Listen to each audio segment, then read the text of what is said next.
Good morning, everyone, and welcome to American Scouser's morning coffee or tea with American Scouser. It's Wednesday, back to being the greatest dad, and it's coffee over here. Alan was already on before even I got on, so good morning to you, Alan. And but jumped the gun and said, "Gentlemen, there's only one gentleman over here, myself. We are missing both Rami and Gordo this AM, but a lots to talk about. So I'm hoping with you guys chiming in." We can make the solo thing work again. So obviously, we're gonna do headlines, and sadly, we're going to have to do Bellingham headlines. I know, like Victor and Gally know, there's a topic like this transfer rumor thing. Overall, I hate talking about just because 90% is bullshit, and you're just talking basically about bullshit. And it's one thing to kind of like voice opinion on if a player is going to be, do they suit the system? Will it help and stuff like that? But like this yesterday news, and is it news because it's conflicting reports and all that kind of stuff about Bellingham is the exact reason why I try to avoid the hell out of transfer stuff. But since you cannot even move your head without like banging into like a Bellingham headline. We are going to unfortunately have to cover it like I threw in the title there. Siders with us. Good morning. Okay, so first off, let's do this. The news came out earlier where everybody was excited and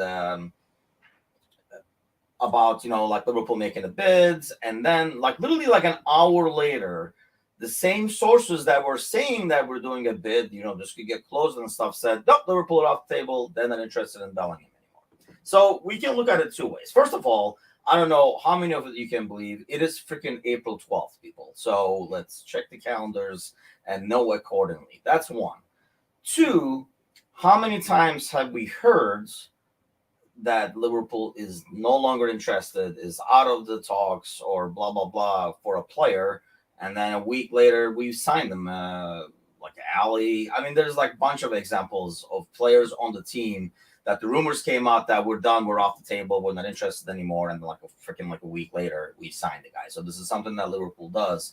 And you have to understand, if this news is coming out there and there's some truth to it, what is in Liverpool's benefit to get this out unless they are using it as negotiating, which that means they're not out, are they? Because they're still trying to negotiate. And if they are not, they didn't mean for this to get out. I just don't understand what purpose would the news serve the club, unless one theory I heard was lowering the expectations and the anger and stuff like that. But we kind of know this, that's there was going to be anger either way. This is any fan base, I guess, any fan base of a big club. When you don't sign any and everybody, it's an issue. So Saidu says this. So see, Saidu, you pressed the wrong button, my friend. But let's talk about this over here. Liverpool transfer team due to FSG striking, so the transfer was are quite silly. I've never wanted them from the start. I prefer 23, 25. That's an interesting take, actually, as well. So here's my deal with it. First of all, this has opened the doors for anti-FSG anger all over the place. They're singing around the fire so they can just there are a couple of people that are nonstop. They're putting in a shift, constantly posting anti-FSG stuff, tweeting other sources who are also anti-FSG anyway. Anything they say would be that.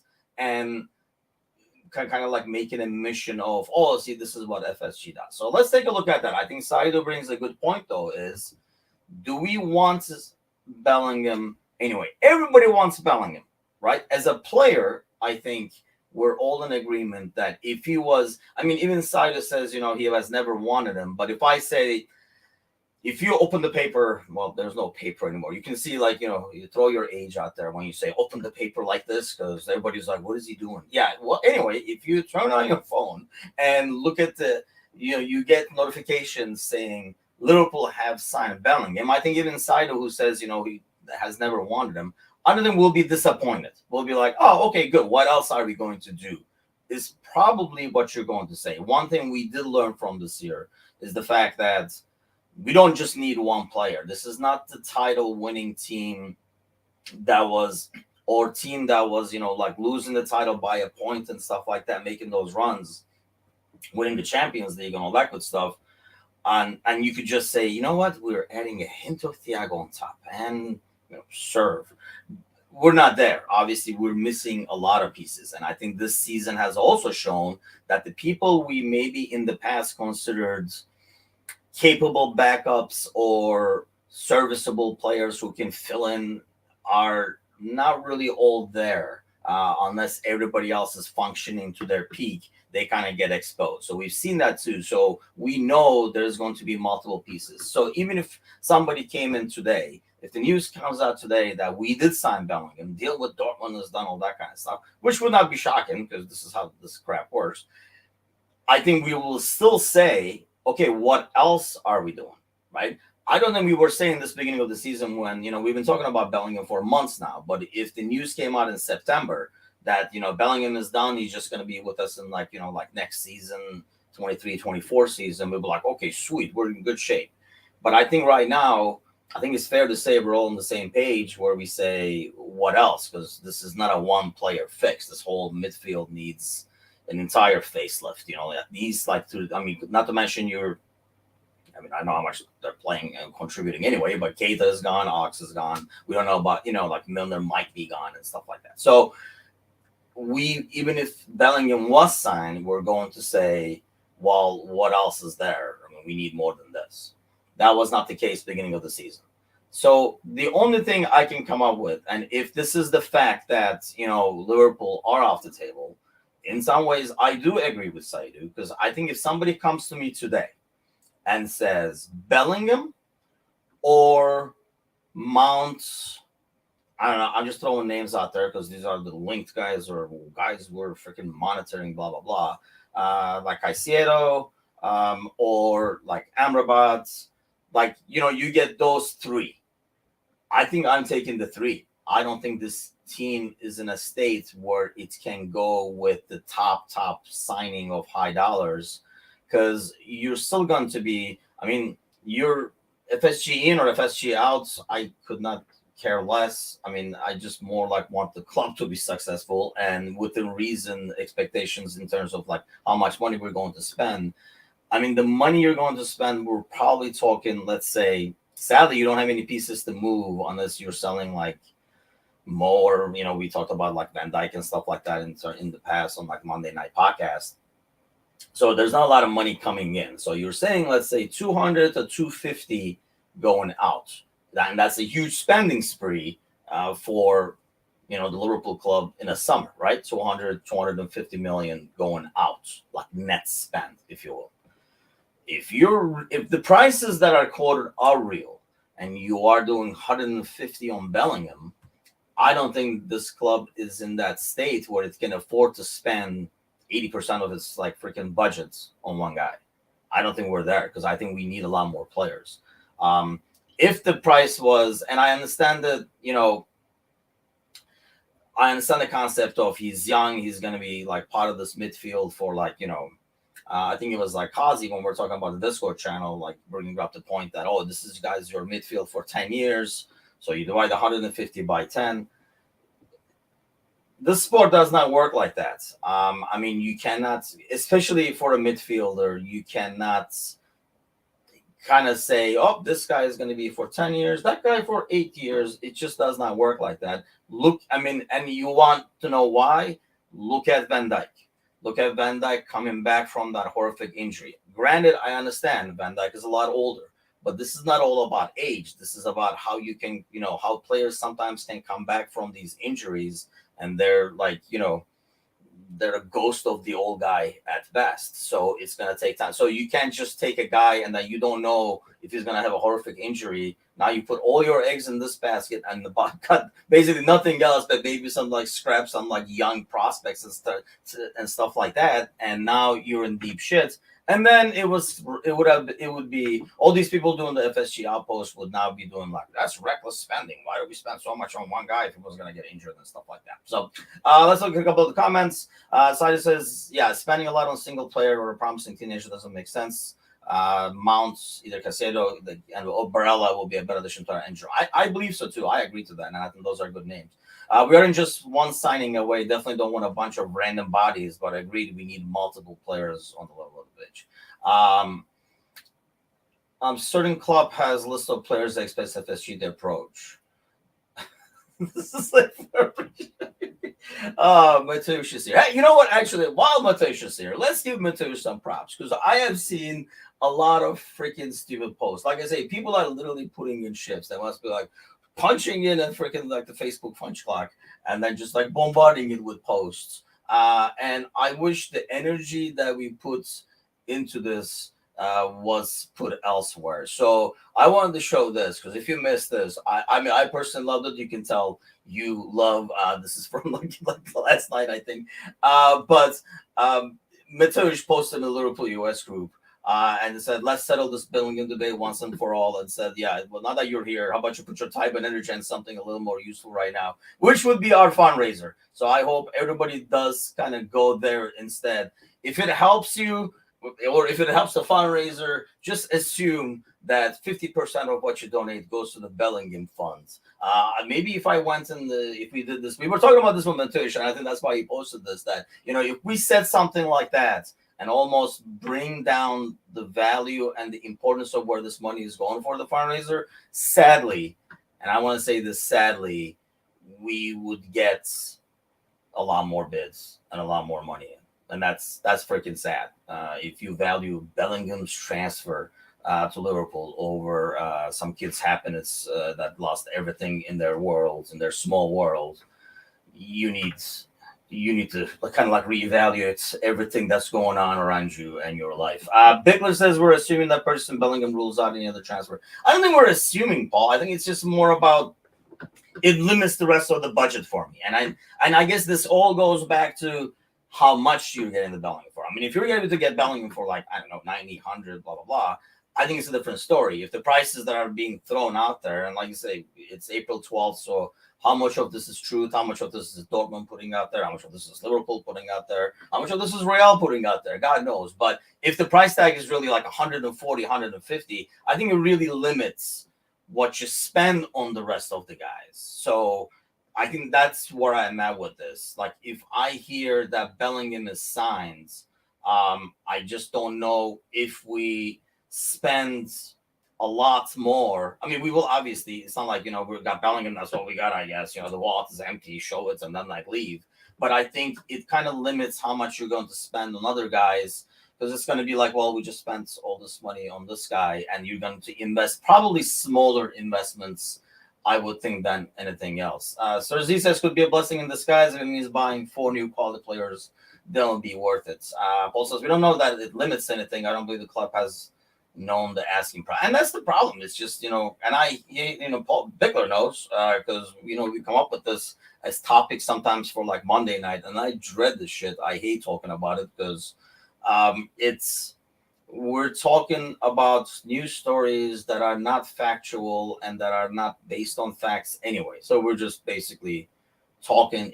And so that's what it's one thing to talk about it like we are now and discussing it and saying that what would we want? Would we want that or would we prefer this? Blah, blah, blah. I'm okay, totally cool with that. But the anger I see, and it's like, man, you need other things to worry about in life. Either you got it made really well and you need some other shit to worry about in life that you're getting so angry about this, about some fake news coming out. Like, that's not even like based on reality. It could be true, it could not be true. Just basically like rumorville. You're like getting you going first thing in the afternoon yesterday and losing your Tuesday over it. You either have it really made or you got to get your priorities straight. Paul Joyce, who broke the story, was also the same journal who said we're not in for less than Thiago. And that's what I was talking about earlier, like when we first started out. It's like, it's April 12th, and Paul Joyce has been out of the loop since he left Echo, really. So, like, he was one of those guys that, when he said it, you were like, oh, it must be true because Paul is saying it. But I don't know if...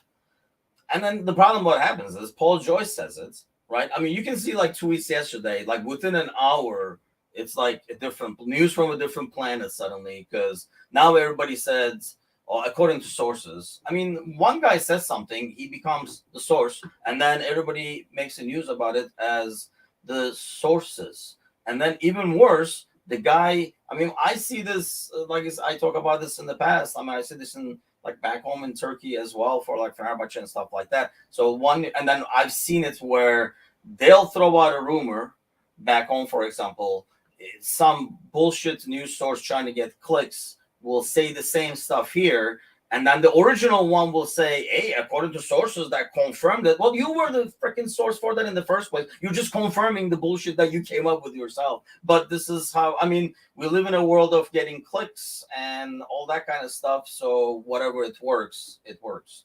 Fabrizio cited the UK media for, yeah, exactly. It's like, and then they will now cite Fabrizio and said he even confirmed. No, he's not. He's just repeating what you said. It's just, yeah, it's just like talking to yourself, and then you hear yourself, and then you're like, hey, I just heard, and then you just like pass it on again, like you freaking like heard actual news.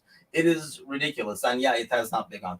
Amrabat's FSG transfer stance when they failed to sign him immediately after the World Cup. He's a combination of Mascherano and Xabi Alonso. I have not personally, honestly, I don't watch a lot of Serie A. I watched them a lot during the World Cup, but I'm always afraid of judging a player only seeing him in the national team. Only because there are so many examples that I know, for example, from the Turkish national team, and even like other players where they can just be like a totally different dude. Like sometimes the guy. Hakan Çalhanoğlu comes to mind, who plays for Inter Milan, who played for AC Milan. I mean, dude is doing extremely well in Serie A. He's like one of their key guys in midfield. In the Turkish national team, it was just like, how is this guy even playing? Leave alone playing it in like Italy kind of a deal. So I kind of like find it hard to judge a player just based on international performance. And here's the thing, I don't actually lose confidence. I think this goes back to being smart about his side, at least to me, in terms of buying somebody when the price is basically highest.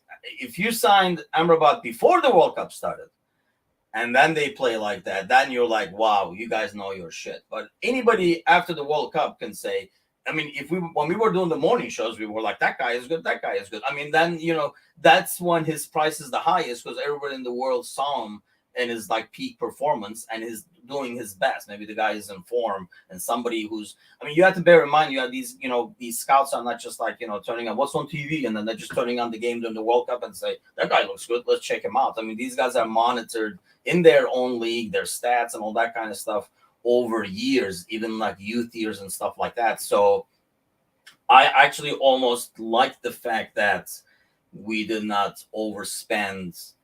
Because let's face it, Amrabat's price, even since then, probably has gone down, I would think. Yeah, see, like I said, I don't watch a lot of Serie A, so I don't want to say he's good, bad, or not. At that point, I think when we were talking about it, we were like, anybody and everybody, we could have signed Bickler or we could have signed Saidu for midfield at that time, and I'd be like, that's fine, man, like, just get another body in here. I mean, we're at that stage, so at that time, I was like, yeah, I mean, let's go for it because it seems within reason. And obviously, there was no Gakpo talk at the time. I mean, that kind of came out of nowhere in a way. So we were talking about, the possibility. And I was all for it. I just don't know, like, the player well enough to say, yes, he's the perfect fit or not, he's not the perfect fit and stuff like that. So at least like Dortmund, I've seen a lot more of because I do watch a bit more Bundesliga than I watch Serie A. I have not really watched Serie A much at all. So, but I think the key here is, like Bickler was saying, it's freaking April. The shit hasn't even started yet. And there's stuff going on. I mean, I don't know. Is this good in a way? I mean, do you guys think this is good in a way, though? Like where we're not talking about the team. They can do their own thing in the background and, practice, play, whatever, and not worry about while we're like wrestling around with news that wasn't news, they can kind of like do their own thing? Or does this affect the team negatively even though it's not apparent, it's not apparent, I should say, probably doesn't seem like likely based on like the up and down form. We're still top four as possible. And that was, let's face it, that's been kind of like goal for the last like 2-3 months over here, knowing the title is gone. And then after the Champions League is gone, that's pretty much what we have left on our plate. So I don't know, maybe it's a good distraction in a way. I just like am shocked and amazed when I see the hatred yesterday on like the Facebook groups and stuff like that, on like all the posts and stuff. And I realize all these people are just waiting for something just to pile on and like spew out there, like, FSG hate they've been like holding in for the last 4 or 5 years. And, because nobody was listening to them if they were yelling in the background. We were like, I can't hear you over the trophies, kind of a thing. So, what now they're more, they were just waiting for something to be angry at FSG at, and this news basically has been it. I did see this as well. Alex Scott from Bristol City. I don't know if anybody can give us any info about him as well, because another player that I'm not that familiar with. I mean, I've seen, because I hate like just looking at YouTube clips and be like, this guy is good. I always say this. I can probably pull up a YouTube clip about me where a lot of people over here would be like, we got to sign this dude. He's the center back we need. But then they'll be watching some other games where like, oh my God, this guy's brutal. Now that we're 200-1 to sign Bellingham, personally, I think John Harney is putting down 1 million on that bet to recuperate the Bellingham money. Yeah, maybe. I mean, that's another thing. This could be something that the club is doing this, and here's the thing, right? If it was an FSG, I think a lot of fans right now would be like, it's just a negotiation clause, and they would move on. But all these guys that are just like holding out for some news to come out so they can just be like, FSG sucks, I told you guys. I mean, if they were not holding out for that, I think it would just be like, it's just, negotiation tactics. This happens. It's too early. It's April. It's like these people that are waiting to kind of like spew their poison and vomit their FSG hate all over the place. Kind of using this opportunity. That's why it's all over the place. And I think that's why it seems pointless to argue about which one is more realistic, the rumor and stuff like that. I think the bigger discussion should be, if the price tag is that high, do we want Bellingham? And I know this goes back to what Bickler is saying. So let me ask you guys over here, a lot of us following. So thank you for the comments and everything else, by the way. This has been great. Flying solo is not easy, people. I make it easy. No, it's definitely not easy. So I appreciate you guys chiming in, and we're like chatting about this all together here. What would you guys guess a net spend is for Liverpool this summer? And sadly, I don't personally see, I mean, you have Keller. Apart from that, I don't see a lot of players that we would sell, at least, and get money in from. So in terms of net spend, you're pretty much looking at what we're actually going to spend, and then maybe subtract like 20, 30 or something like that. But clubs generally don't negotiate a star players transfer in the middle of a title race. And that's the thing. I mean, we're like battling for top 4 over here. Dortmund is in a rare chance where they're still in the title race mid-April, because by now usually Bayern is like starting to make room in the cabinet for the trophy and stuff. Liverpool have absolutely nothing to gain from announcing this publicly. It would handcuff any future negotiations in a hugely important window. Correct. Darren says, I think everyone is needing a stiff drink this morning after those headlines yesterday. No way. Cersei says 50 million. I think no way. No, realistically, how much do you guys? I mean, we know, and I don't think Klopp has ever said so many times that they will be in the market and they will be spending. I mean, he's always said, we'll take a look at what's out there and stuff like that. But I think like this is the season that I've heard him say it over and over again that, we are going to spend big. I mean, I don't think he ever came out and spent big, but just based on tone, you can kind of see we're going to be out there. But of course, this is Klopp. So he could be like, what do you guys need? We need to sign 6 guys and they could be all 5 million each or something like that too. But Keita, Ox is gone. Jones, I'm not sure. That's one of your like few guys. Maybe that to that. Added 2 to that 50. I can't sort of. It's going to be a big spend. It has to be. And that's the thing. Is this wishful thinking, Bickler? I mean, are we saying like? I mean, it's gotta be right. But I go with 200 to 250, and that is why I go back to saying, if the price tag is really 150 for Bellingham, I feel that's too high if your budget is 250, because now you have 100 for a lot of pieces. And I know we talked about this on the Monday Night Podcast. The Jota is another name, actually. Yeah, I forgot to mention because we've spoken about that. And there's a potential players that we could move on and get some big money from. And Jota would be a potential. And that I hate to say it, and I love Jota, and I know he has not scored and stuff like that. But I think the way the team is like this, I don't know who you can say is in like great form. But I would rather, if we could, and I think it's going to happen. Obviously, it's pretty much a done deal that Bobby is leaving. But keeping Bobby at a low cost around, and cashing in on Jota would not be a bad financial move, to be honest with you. But just imagine if we start the summer season without signing somebody first, but selling Jota first, and just turn off your social media, or your phone might just start like suddenly going flame because of all the posts. 125, says Trevor. 4 above average midfielders for that, as long as you're playing inflated in EPL prices. That seems low to me. I hope not. Let's go that way. Yeah, to be honest, I probably were somewhere between you two, 125 and 250. I'm thinking 200 to 250. I mean, even I don't know what the last net spend went off the top of my head last season, but it was 110 or something like that. Is that right? Because I mean, just 80 to Nunez. I can't remember. 160, 170, given a player or two gets sold. Man, you guys are on the low end. I mean, okay, so if this is the consensus, right? We're going 150 to 200 over here. Does it seem way too high if we do really pay the asking price that is being quoted for Bellingham? I think that's more of like a big talking point. I don't think anybody here, like I said earlier in the show, anybody here is going to be disappointed, or when you wake up to news that we did sign Bellingham and the deal with Dortmund is done, I don't think anybody's going to be like, damn it, I didn't want that. I think everybody's going to be like, sweet, what else are we going to do? So to be able to say what else, I think it has to be around 100. At least that's where I'm at. People question us when we brought in Bobby, Salah, Mane, and Robo. They were on top of the world, but Klopp turned them into world beaters. And that's like the flip side of the argument, right? But the thing I would argue for that, Daz, is the fact that at that time, anything was something, right? I mean, we were like, we're bringing some players in, and I think mine was like a decent price at the time, and I know Mo actually, if anything, they kind of like told us, you were hearing that we overpaid because he was a flop at Chelsea and stuff like that.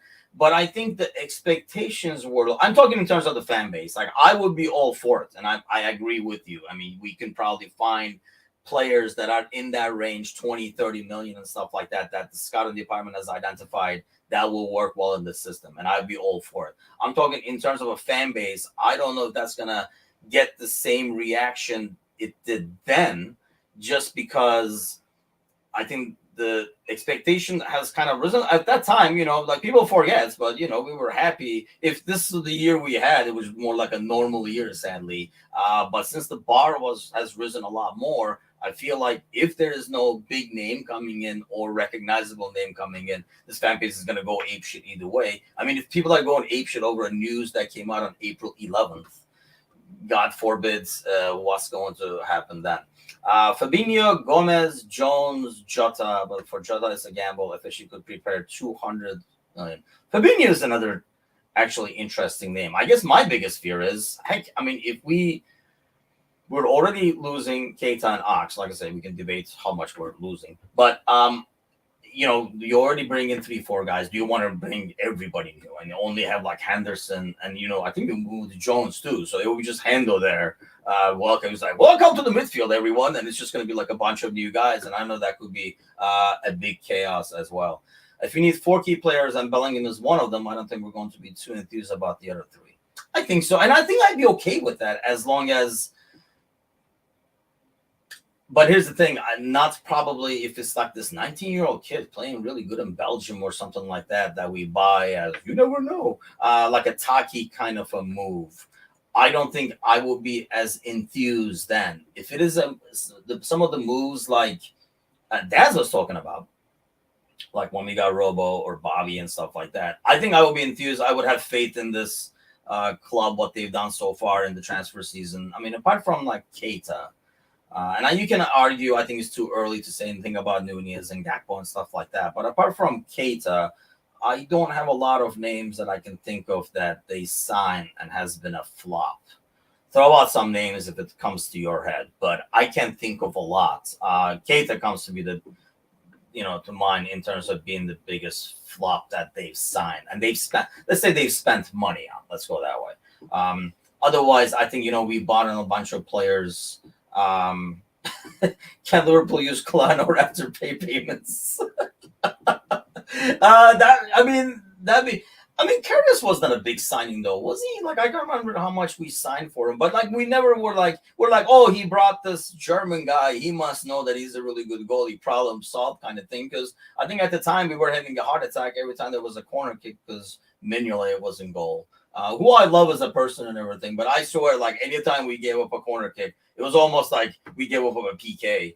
It was just like heart and mouth moment anytime the ball got crossed in because he was horrible at that time. Yeah, see, that's peanuts. I guess we're talking like 7-8 years ago, maybe, or 6-7 years ago. But that's a signing. If we sign somebody for that amount, I mean, I don't think it's realistic to kind of see them as this huge guy. You're like, hey, if it turns out it's great. If not, we move on for like 8-9 million afterwards, and we're done. Klopp loves Jones since 1920. He's not at the level to play in the team. Gomez is inexperienced. Klopp is responsible for keeping Ox and Keita till date. That's correct. Now leaving for free. Yes, we talked about this a lot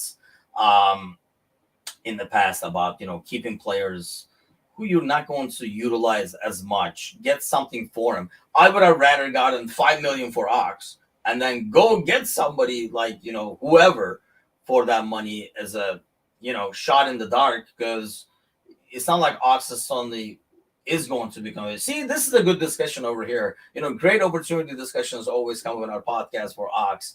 I don't know if I don't consider Ox a failure. I don't know like where everybody sits on this. Maybe because I didn't have huge expectations at the time, but I would argue that you got a couple of really good seasons and a lot of crucial goals and assists and stuff like that from Ox. You go back, you watch the title-winning year, the year before when we got the Champions League, and you watch highlights from those seasons. And sadly, I probably watched way too many on YouTube. He is involved in a lot of stuff, so I don't personally put that in that category. It might not be fair. You might have a good point there, Serzi. Maybe he is like. I would like to hear what others think. He might maybe be considered as a failure.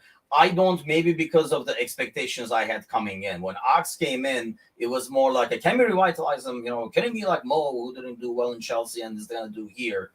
Or whereas when Keita came in, first of all, we waited felt like 10 years for him to come. And it was like, Bundesliga player of the year. Like, we're getting this midfield solid, man. All right. And that's what I'm worried about with like Bellingham. Everybody is like, we get him and it's done kind of a deal for midfield. But I think the expectation was so high. We waited so long. And when he came, we're like, let's see what he's going to do. And then it was like, oh, he's just going to be injured. And then I think even worse, like when he played a couple of games, we were like, there you go. That's the guy we bought. We're like, what? He's injured again? And then, like he was gone again. He would come back and stuff like that. So his first season was great, but was injury prone at Arsenal and going to do so with us. Yes. And sadly, it's not like we're a team known for really rotating and keeping people fresh and healthy and stuff like that. If anything, we make people injury prone. So getting people, who are already injury prone is like a disaster. Matush says, bookmark this so we can make their part September. 9 players in, 224, 4 players out, 61. Okay, we're going to bookmark this. 34 minutes in, baby. We're putting this in there. But hey, going back to this again, yeah, this post was like classic over here. But as always, this post did not get the same reaction that all the FSG outpost or if it's not for Bellingham, I will kill myself, I will jump off the roof post. It's just like I understand maybe this is the club's fault, but I mean it's not like the clubs keeps talking about it. This is more like the fans' fault. You talk about a guy nonstop for a freaking year, and then you build yourself up for it, and then when it doesn't happen, or it might not. It doesn't even like not happen yet. By the way, somebody says it will not happen. Chase your dreams, people. Don't give up, and don't go like off the freaking ledge over here just because Paul Joyce said something. Basetic, if he's free for injury, it'd be useful to do next season. or should go along. He played maturely. I think he has shown that he is ready. Like he doesn't need the loan, and unless you're bringing so many people in, and I'm not a big fan of this. I'm not a big fan of like bringing six midfielders into this midfield. You need some kind of a semi stability, knowing Klopp, especially how long it takes to kind of like work these guys in. But yeah, I think he should definitely be based on how he recovers from the injury, I guess. So he says we'll have a big season next season. So him plus two others. I'm thinking three at the minimum, just because I mean we feel like we need 2 to 3 now, and you're losing Keita and Ox. At least you put them together as one guy, so maybe just like add them as one more, so do 3 or 4 to that midfield if you're keeping Milner, Hando, Basetic for that midfield, and Fabinho is there too. So but Fabinho was a good name. I think somebody, I don't know if it was Saidu, somebody threw out earlier in terms of, somebody maybe we can move on. But at the same time, I would argue that it's probably like the lowest price point at the moment. So I don't know if it's like a sell moment. It's more like probably a keep moment for depth than anything else at this point. But we do this mistake over and over again too. Maybe we should have cut ties with Ox, even though it was bottom price, but got something 5, 10, whatever, and sign a kid like us, who none of us really knew much about until this season. Sign somebody like that who can maybe make a huge impact. I mean, lost all this, and we're already running way over like what we thought, but lost in this mix is, for example, a player like Carvalho. Do we realize that Carvalho is not going to fit this one way or the other? Will we make changes to make him fit? Does he need a summer to make himself fit into the system? Will the system change when we're getting new people? Who knows? Another theory was, and before we go, let me throw this out there and see what your guys' reaction would be. It's widely known, despite all the FSGL people, that we were in for Tchouaméni, who went to Real over us last summer, and we're willing to spend a ton of money for him. Let's say, let me throw this at you. I know Bickler's still on here because I know Bickler was a fan. Let's say we lose Bellingham to Real, and instead now Real is a overload of freaking midfielders. I mean, I don't know if like Modric and Kroos and stuff, how long those guys will keep going. It feels like they will go another freaking decade, for God's sakes. And then we get Tchouaméni, for example, for even less than probably what you were going to get him for last year, because they will need to move him to get some funds. Or like 60, 70, you get Tchouaméni. Would be up for that. I know FSGL people will be going apeshit because it's, Bellingham or bust. But that almost seems like good business to me if we do that. Get a guy that you really wanted, if he's going to be available. And I would think he possibly could be, especially if Real is getting Bellingham.